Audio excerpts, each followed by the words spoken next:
ते वर्ष होतं 1949. संगीतकार रोशन यांच्याकडून पंडित रामनारायण यांना पहिल्यांदा चित्रपट संगीतासाठी बोलावण्यात आलं. पण ते महालक्ष्मी स्टुडिओमध्ये अर्धा तास उशिराने पोहोचले. उशीर झाल्याने रोशन खूप चिडले होते.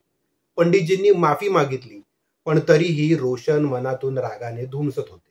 पण जेव्हा पंडितजींनी सारंगी वाजवायला सुरुवात केली तेव्हा संगीतकार रोशन पंडितजींच्या पायाजवळ बसून अगदी लहान मुलासारखे रडू लागले आणि म्हणाले, मला माफ करा पंडितजी, माझी चूक झाली, मी उगाच चिडलो तुमच्यावर. त्यानंतर पंडितजींनी त्यांच्याकडे टॅक्सीसाठी पैसे नसल्याने उशीर झाल्याचं खरं कारण सांगितलं. लगेचच रोशन यांनी निर्माता मुकेश यांच्याकडून 200 रुपये घेऊन पंडितजींना दिले आणि शपथ घातली की आजपासून आपण एकमेकांना सोडून कधीही काम करायचं नाही. त्यांचा हा प्रवास अगदी शेवटपर्यंत सुरू होता. पण कोणतं होतं ते गाणं ज्या गाण्यामधली सारंगी वाजायला सुरुवात झाल्यावर संगीतकार रोशन अगदी लहान मुलासारखे रडू लागले? तर तो चित्रपट होता 1951 साली प्रदर्शित झालेला मल्हार. आणि ते गाणं होतं, दिल तुझे दिया था रखने को, तूने दिल को जला के रख दिया, किस्मत ने दे के प्यार मुझे, मेरा दिल तड़पा के रख दिया.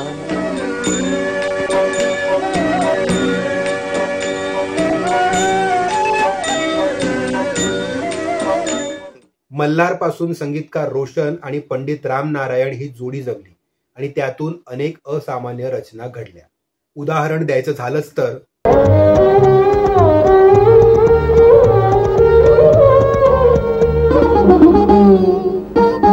जो बात तुझ में है तेरी तस्वीर में नहीं, तस्वीर में नहीं, जो बात तुझ में है. पाँव छू लेने दो फूलों को, इनायत होगी, इनायत होगी, वरना हमको नहीं इनको भी शिकायत होगी, शिकायत होगी.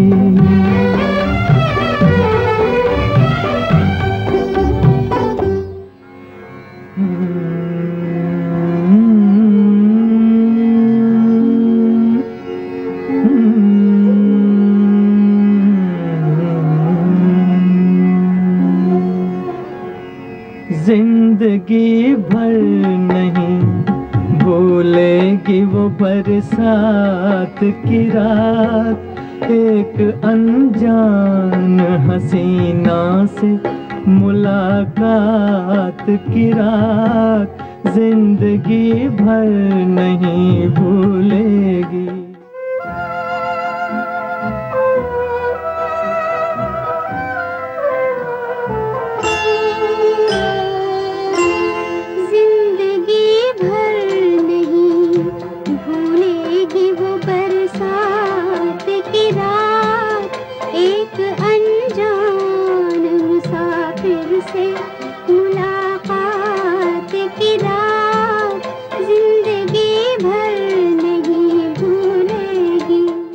एकदा पंडितजींनी संत कबीरांच्या एका दोह्याला चाल लावून संगीतकार रोशन आणि गीतकार साहिर यांना ऐकवली. मूळ दोहा असा होता, मोरी चुंदरी में परी गयो दाग पिया. यावरून एका गाण्याची निर्मिती झाली ज्यात रोशन आणि पंडितजी यांचं ट्युनिंग किती उत्तम जमलं होतं ना हे दिसून येतं. गाणं कोणतं होतं हे आतापर्यंत तुम्हाला कळालं असेलच. तर ते गाणं होतं,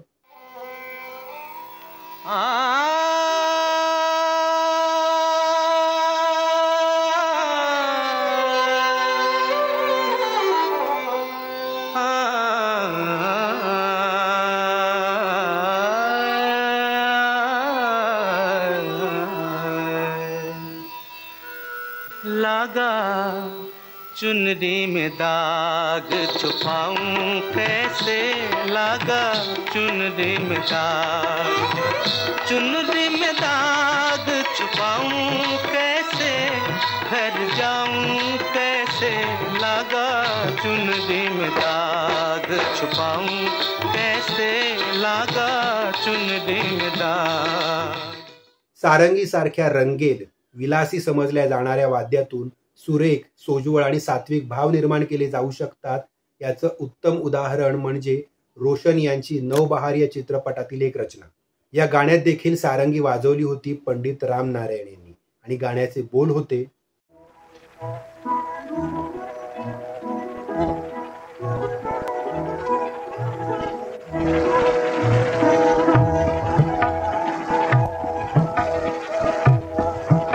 देखो जी मेरा दिया चुराए ले जाए, देखो जी मेरा दिया चुराए ले जाए, दिया चुराए ले जाए, देखो जी मेरा दिया चुराए ले जाए. सारंगी या अस्सल भारतीय वाद्यात रंगत निर्माण करण्याची एक विलक्षण शक्ती आहे आणि म्हणूनच एका गाण्यातून विविध रंगांच्या वेगवेगळ्या छटा निर्माण करण्याचा अप्रतिम प्रयोग संगीतकार अली अकबर खा यांनी एका चित्रपटात केला होता. लता मंगेशकर यांचा काळजाला कापत जाणारा आवाज, जोडीला पंडित राम नारायण यांची सारंगी आणि जयदेव यांच्या सरोदने आर्तपूर्ण साथ केली होती. आंधिया या चित्रपटातील ते गाणं होतं,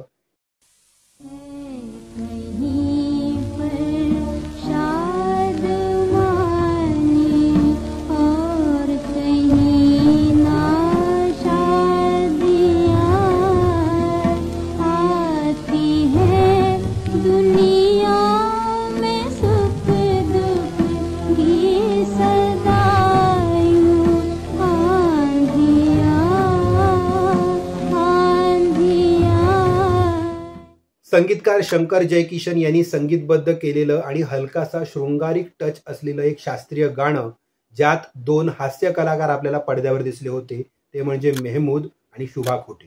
चित्रपट होता सांझ और सवेरा आणि ते अप्रतिम गाणं होतं, आज बालमा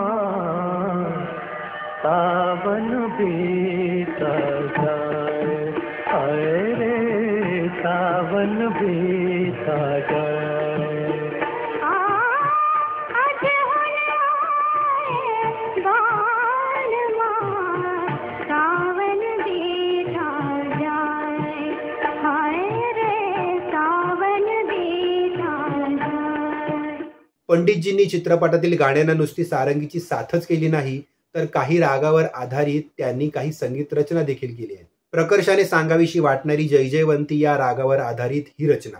चित्रपट होता सीमा आणि गाणं होतं, मन मोहना बड़े झूठे, मन मोहना बड़े झूठे, हार के हार नहीं माने, हार के हार नहीं माने, मन मोहना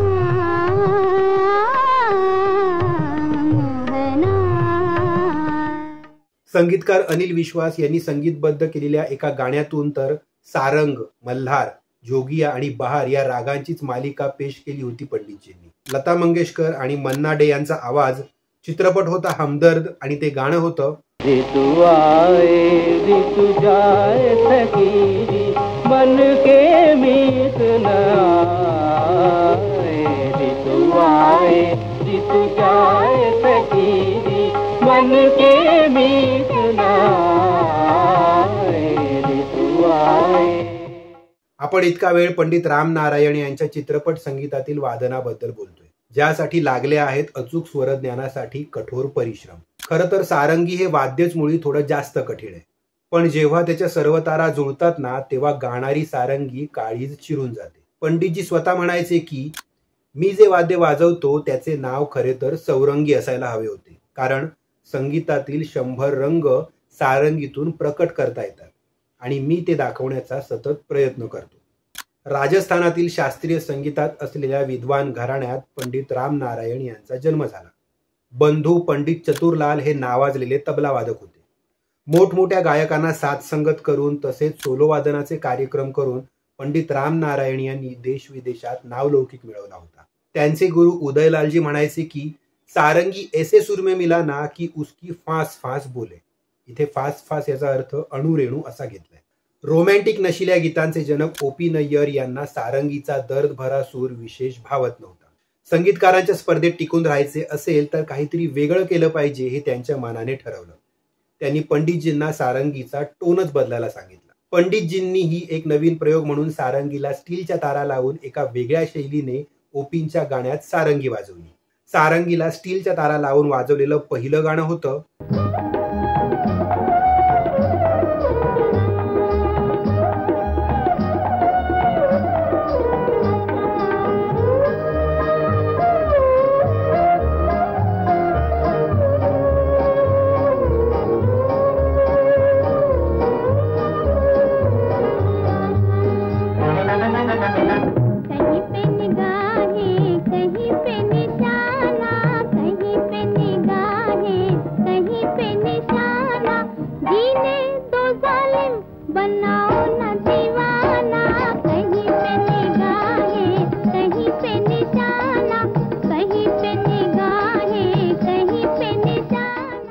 कोठ्यावरील फिल्मी गीतांना मात्र त्यांनी आपल्या खास स्टाईलने साथ संगत केली होती. यातील मास्टरपीस म्हणजे अनिल विश्वास यांच्या 4 दिल 4 राहे या चित्रपटातील गाणं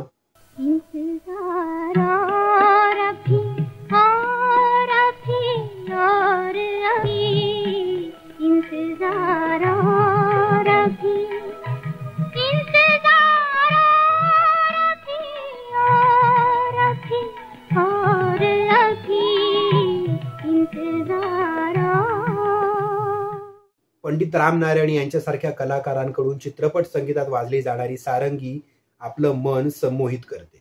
पंडित रामनारायण आज आपल्यात नाहीत, पण त्यांच्या सारंगी वादनाने अजरामर झालेली गाणी आयुष्याच्या प्रत्येक वळणावर आपल्या सोबत असतात. सारंगी सारख्या शास्त्रीय संगीतात वापरल्या जाणाऱ्या दर्दभऱ्या वाद्याने चित्रपट संगीताला देखील भुरळ पाडली. पंडित रामनारायण यांचं सारंगी वादन असलेल्या गाण्यांची लिस्ट खाली डिस्क्रिप्शन मध्ये दिली आहे. गाणी जरूर ऐका आणि यापेक्षा अधिक माहिती जर आपल्याकडे असेल ना तर आम्हाला जरूर कळवा. आणि आजची माहिती आवडल्यास लाईक, कमेंट, शेअर करा. चॅनलला सबस्क्राईब करून बेल आयकॉन प्रेस करायला विसरू नका. पुन्हा भेटूच एका नव्या भागात एका नव्या ऑफबीट गोष्टी सोबत. धन्यवाद.